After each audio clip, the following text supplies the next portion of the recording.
अम्मा मुंहिंजी तौबा तूं ॼाणे त अधो ॼाणे मूंखे त अञा कमरे सां लाऊं बि लाहिणियूं आहिनि। कबूतरी अड़े न बाबा, हीअ उॾामण वारी कबूतरी नाहे, हीअ त मोर ऐं सदोरीअ जी धीउ आहे ऐं नूरे जी भेण।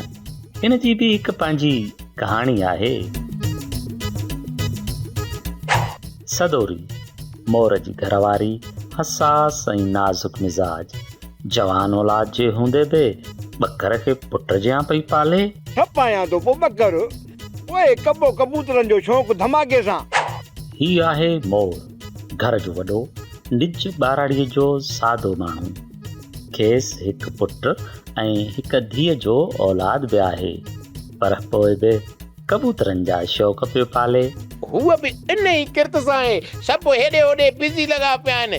कामोरो कबूतरीअ जो मङींदो, कबूतरीअ खे मारण लाइ, कबूतर थी उॾामण लाइ बि तयारु, पर ॿिन्ही जे विच में हाइला हिकु दीवार। पोइ लखनि जो दाव कंदासीं, पोइ खटाए क़िस्मत। नूरो हर कम में पूरो, मोर जो जवान पुटु, पीउ खां घटि कोन्हे, पिणसि कबूतरबाज़ त नूरो वरी कुकड़नि जो खती। न छॾे का मेल, न छॾे को मेलो।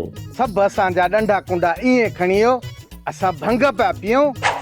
सदोरीअ जो भाउ त नूरे जो मामो मौला बख़्श, अलमारूफ मोलू मवाली, जंहिंजी पिणु नज़र हिकु सुहिणे ते आहे। अड़े अड़े नाराज़ न थियो, सुहिणो त हिकु ॿकर जो नालो आहे, जंहिंजे करे ही सॼो ममण मचायो आहे। त पोइ अचो त ॾिसूं हिकु ॿकर 100 चकर।